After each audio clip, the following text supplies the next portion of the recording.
Alright. Thank you, Kristen. Go ahead. You're ready to go? Yeah. All right. I'm going to go ahead and call to order the Community Development Committee meeting. The first item we have up today is a public presentation, and it's going to be the Sustainability Commission Work Plan.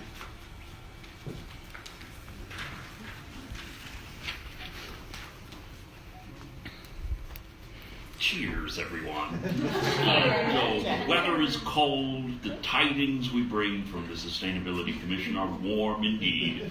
And many of them are here. Wave, Suskies. There you are. There you are. That's good. And yes, Josh Dede is here. I'm Andy Highland. I have served for the last year as the chair of the group. Josh will be the new chair coming in. We're just rolling over. So thank you very much for the opportunity to speak to you all. We did this last year for the first time. We're back again. You didn't scare us away. For the opportunity to give you sort of an update on what we've done and what we look forward to doing in the future. So we had a good year behind us and we see some opportunities ahead. I think it's a good time to touch base. So I think the more we can look for ways to make our lives mutually lovely, the better we're going to be, both of us. So I think that's what we're here to do. Ideally, our work would elevate your own goals and your own priorities. I think that's how the council and the boards ought to work. So I think that's what we're here to do. A little bit about where we've been. We held our second retreat, our group did, in November, where we affirmed our original goals from the first retreat. And we got a big document that outlines everything we've done and everything we plan to do, and we've shared that with you. As the ice accumulates, we're not going to read every single item on that list, but we will share with you a few of the things that we're excited about in particular.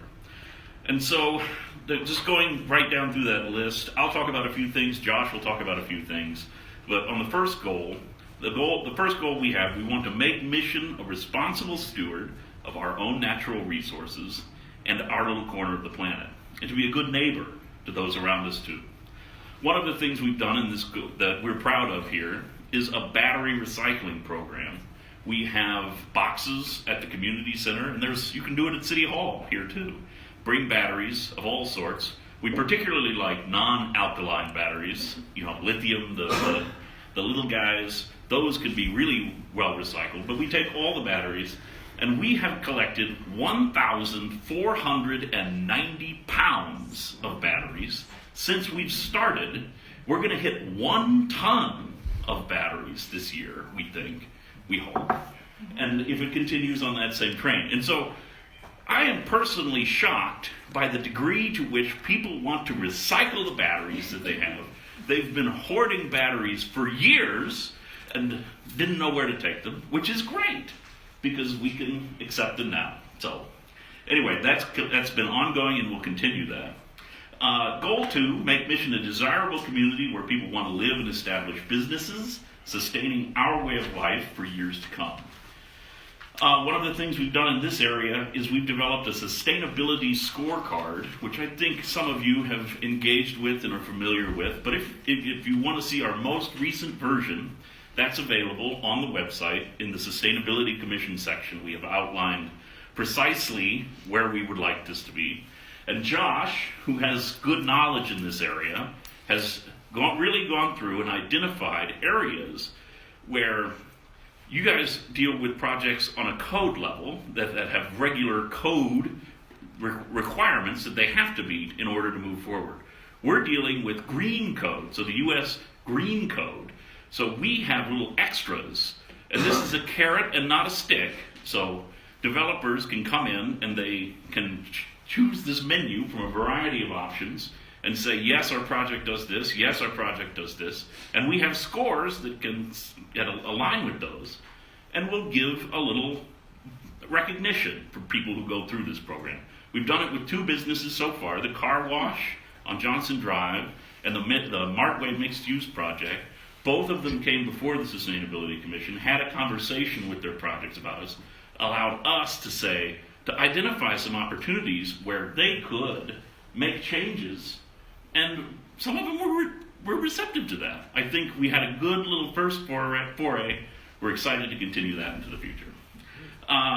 Goal 3, execute our job as advisors to the city council. Here we are. I think that's some of the things that we hadn't done that in some ways when I first came on board 4 years ago to the commission.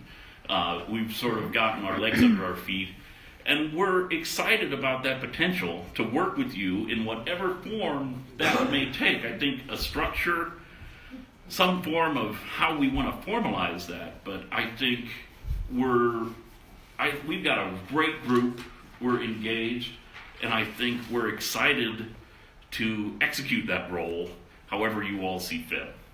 And we sort of have done, in this area, we've been sort of the initial group with the Communities for All Ages program. We've sort of done a lot of the background work to help Emily prepare to apply for that program. Done a lot of thinking about where we stand and executing some of the technical aspects of that too. Goal 4 is to increase our visibility in the community. I think that's important to us. The more we can help spread the word about the importance of these issues, the happier we are, and hopefully everyone is. One of the ways we did that in 2018, we hosted an Earth Hour event. This was, we all gathered at a park. We got a community event to all celebrate a day in which across the world for 1 hour where everyone is encouraged to turn out their lights. So we took the opportunity, encouraged everyone to turn out their lights, come to the park, have a party. It was in late spring and it was frigid, so we're hoping that this year we're going to try it again and hope for better weather. But I think that was a nice way to encourage good behavior into the community and do things like that. We're looking for that too. We want to work with our regional efforts. We've visited several other sustainability commissions around the region. We're participating in a variety of efforts, and I think there's a groundswell in this area of late, and we want to make sure that we're involved in that and that we're representing you all in this city too, as we go out and do that. So many of these efforts are going to be continuing long into 2019, and for that, here's Josh. Thank you, Andy. As Andy said, I'm Josh Thiede. I'm going to take over the chair position for the coming year as Sustainability Commission. I want to really thank Andy publicly for all of his leadership this past year, for bringing great energy to the group and bringing this focused list of 4 really prioritized elements that we can build on and keep this momentum going. So I won't take much of your time. There's just a couple things that you can be looking forward to as this year starts. An energy audit has been brought up, and we are currently researching the best way to move this forward. So there's several different options ahead. We're in the research phase of an energy audit, but there's for city facilities. Hopefully, in the end of it, we can end up saving utility money for the city. There's also a Ditch the Bag campaign going on. This is a recycling effort. We actually, as a side note, we have 3 subcommittees as part of the Sustainability Commission now. There just was getting to be so many things on our agendas that it was extending our meetings, so we decided subcommittees would be the best way to do it. So our recycling subcommittee is really focusing on an education campaign about Ditch the Bag. It's really important not to put bagged recyclables in your recycle bin. When that gets to the recycling facility, they just throw it out into the landfill. So it's really important to leave all your items loose in your bin and ditch the bag, #ditch the bag. So there's regional collaboration happening with that as well. Some other things you'll see this coming year, there's some follow-up from the climate action plan that was devised in 2009. There was some goals set for 2020, and we'd like to do another inventory to see where we're at towards meeting those goals. And we're going to continue with our bike and pedestrian advocacy and the Communities for All Ages advocacy. It's really a great way to move sustainability forward in our neighborhood to provide alternative transportation. So more generally, it's going to be a great year for the Sustainability Commission coming up. We've set these goals. We're going to keep reviewing this goal document that you have in front of you and update that as we go forward.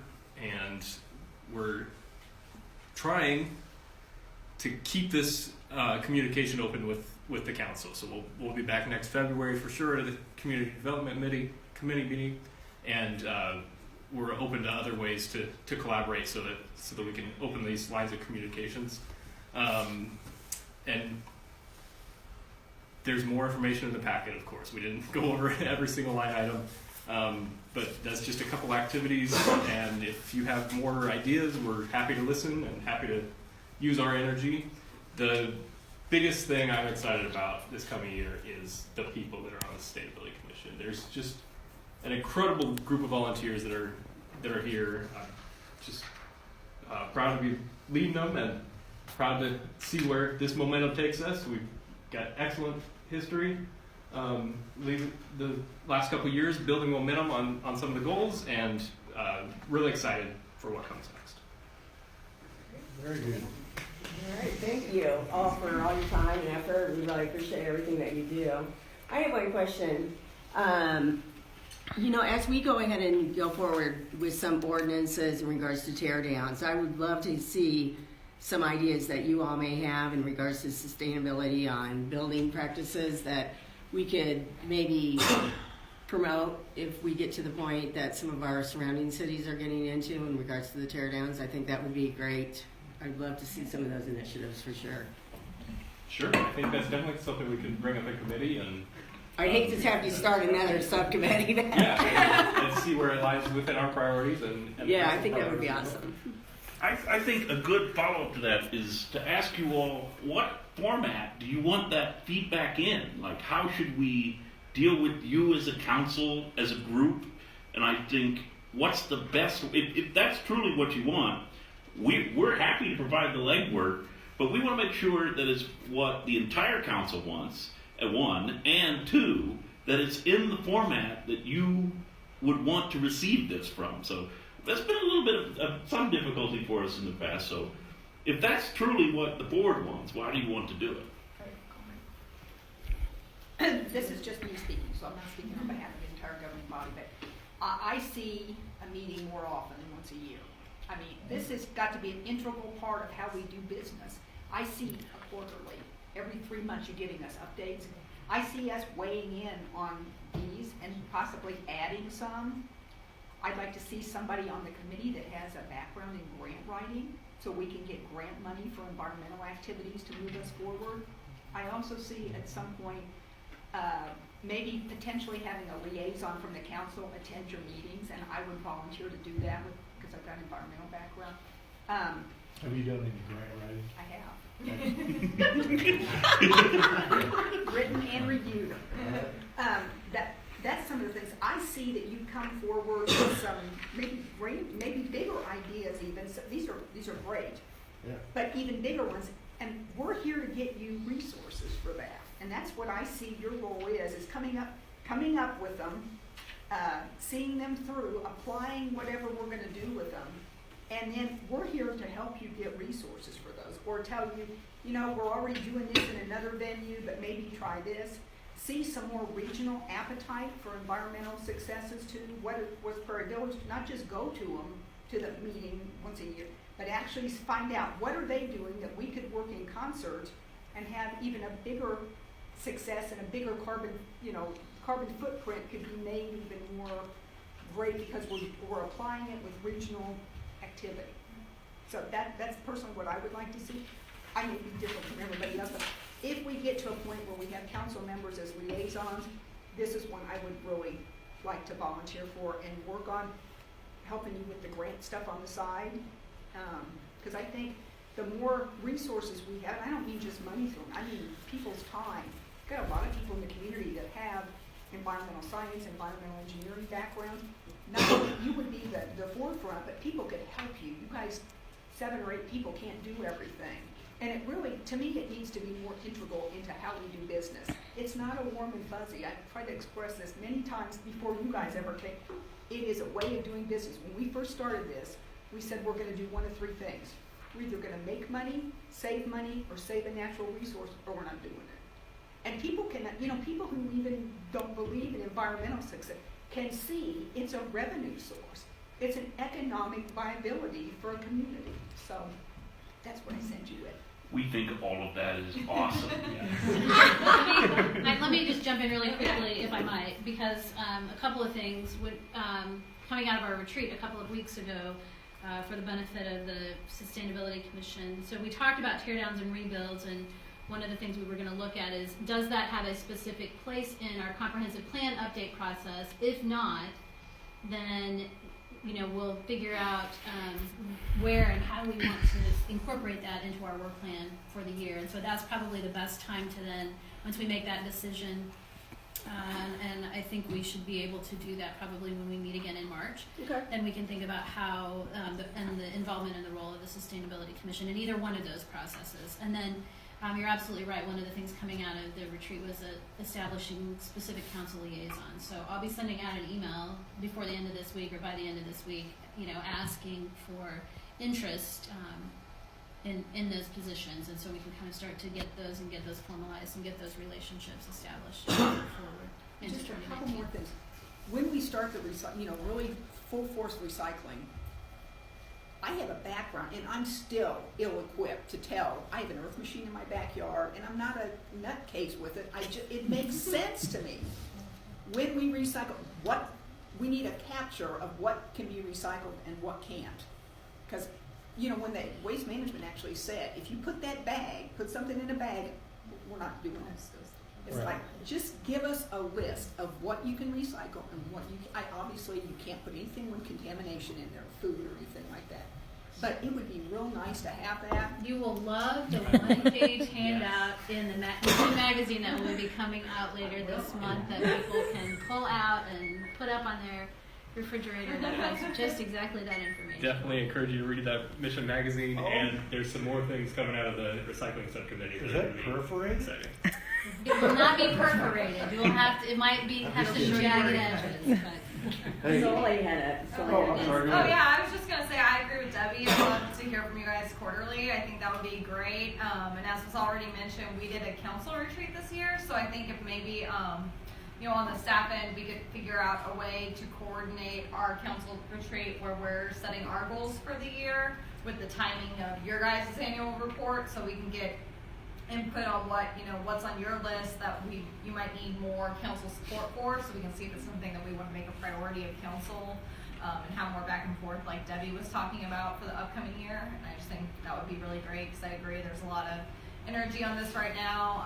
I'm involved with the KC Metro Climate Coalition, and I know some of you were at their opening drawdown event as well. And Is so anybody going Saturday?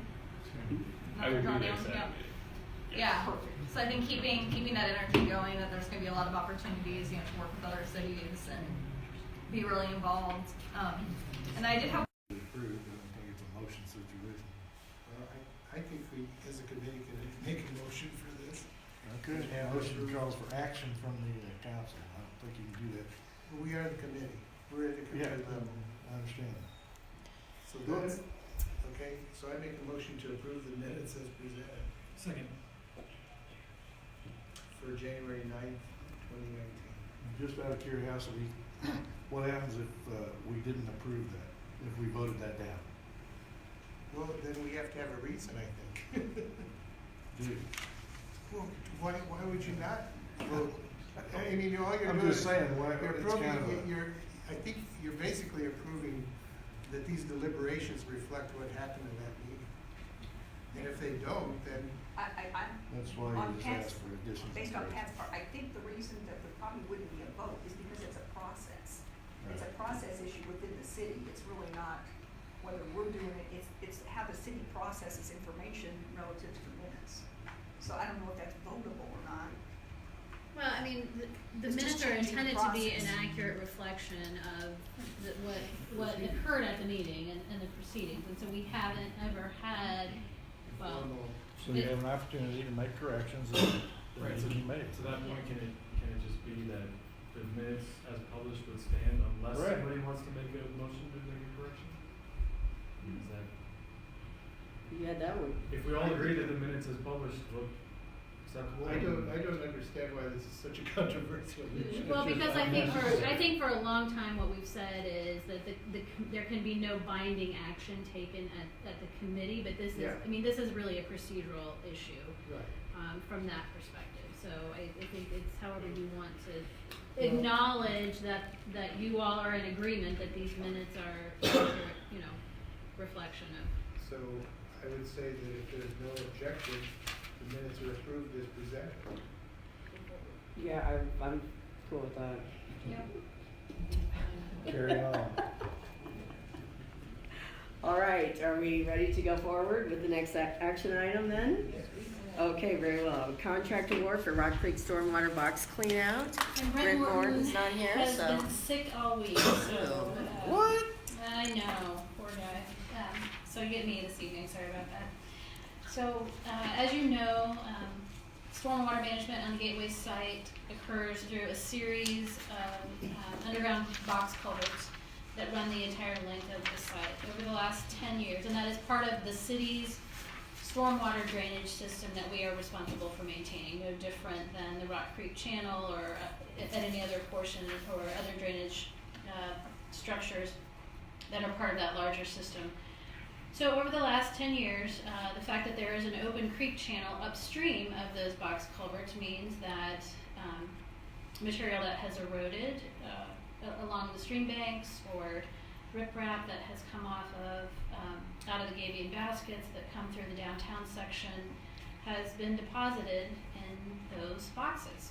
And what that does is it reduces the capacity and the ability of the water to flow through those boxes. So it is time for us to go in and do a clean out of those boxes. So one of the things is as the Gateway project develops, their builders and engineers are looking at the capacity of those boxes and how their project will connect into those. But we also need to be sensitive to the impacts that could have in the upstream portions of the channel. So we went out and solicited bids to look at cleaning those boxes out.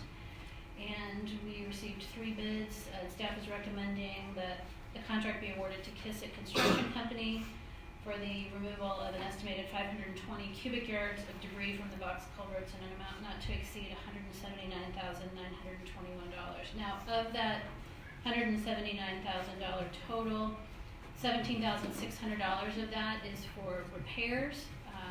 That will only be expended if necessary. What we don't know is once we get all of the debris out of the box culverts, whether there will be any concrete repair that needs to occur as a result of that. And so that's what that additional $17,600 is for.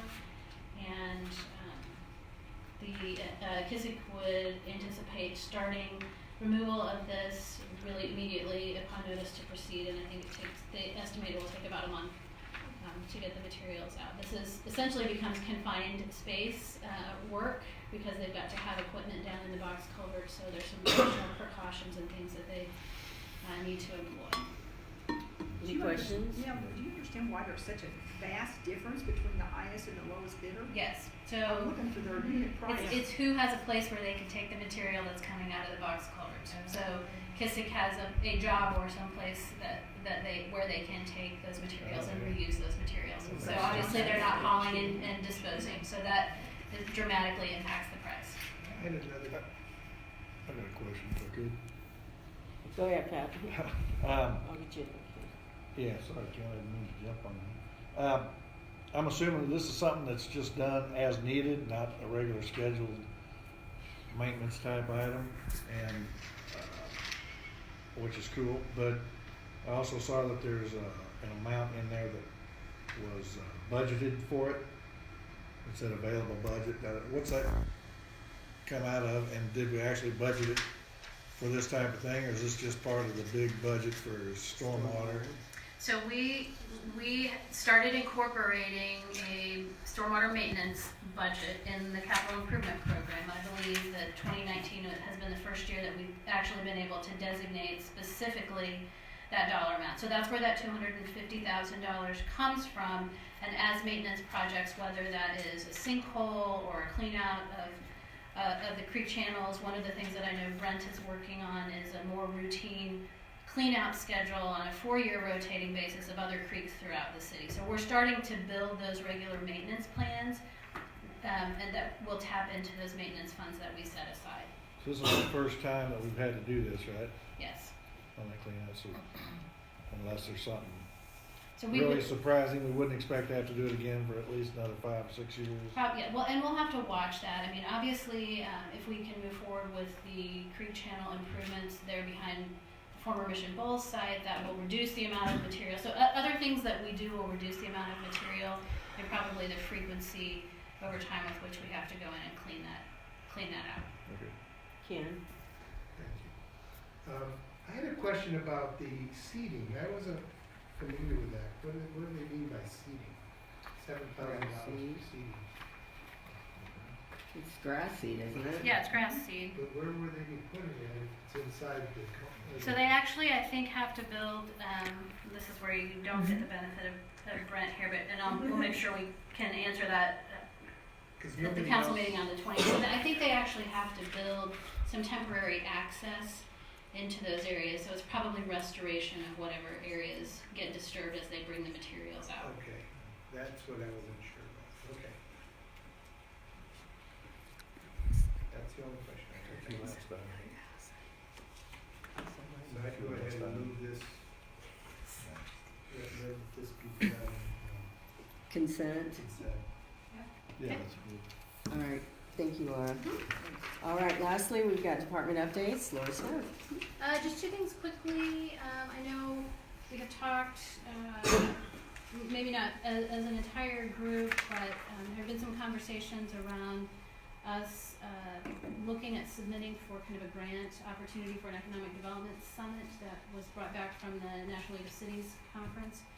That went to the First Tier Suburbs group, and Mission and Gladstone and Mark have submitted the application for that. It was due February 1st, and so in talking with Mark and understanding sort of the goals of the First Tier Suburbs and their focus in 2019 is affordable housing, we really structured the grant application around that subject matter so that it could be incorporated into the ongoing work of the First Tier Suburbs group. And essentially, if we are successful in being awarded this grant, we will have a consulting firm that will come in and pull together some data around that topic. And essentially, we would be hosting a regional speakers event, panel discussion around the subject of affordable housing. So I have to take my hat off to Lauren Palmer and other Mark staff who essentially wrote the grant application. We reviewed it, and we had the easy part of that work. So I don't know what our chances will be. I have no idea how many grants will be submitted, but I think it's a great opportunity for us to be part of that, potentially part of that conversation. So I think they'll identify. I think the grant awards are put out maybe 1st of March, or it's not too long. I attended the meeting. It's a pilot project, Mhm. and they are only asking for us to host them, their staff that's coming out, Right. and to host the actual meeting. I think the cost was estimated to be $10,000. Somewhere between $5,000 and $10,000, and so I think the plan is to ask each of the First Tier Suburb member cities to contribute to help participate in that process. So. And then I think that they're providing $25,000 worth of service as a consulting Correct. organization. So that is, we'll keep you posted about the progress of that. And then I think most of you saw that James Gorham, one of our neighborhood services officers, is leaving to return to the city of Olathe. That was in the weekly report that we sent out last week. And The weekly report looks good too. I like it. James's last day is the 12th, right? Next Is that Tuesday. And we'll be doing kind of just a small get together. More details, we'll get that out if you want to stop by.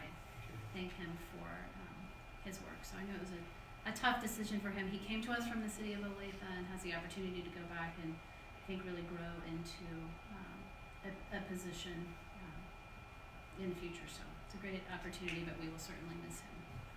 Should you tell him that he has to find his replacement?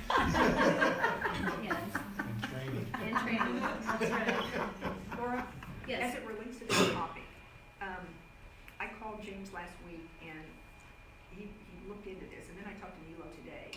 As we get the storm debris build up with all the limbs coming down, we've got some dangerous situations along some streets. An example is 57th and Walmer. Okay.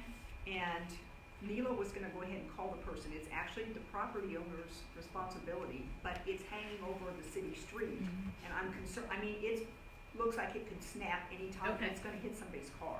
But that's probably not the only one we have in town.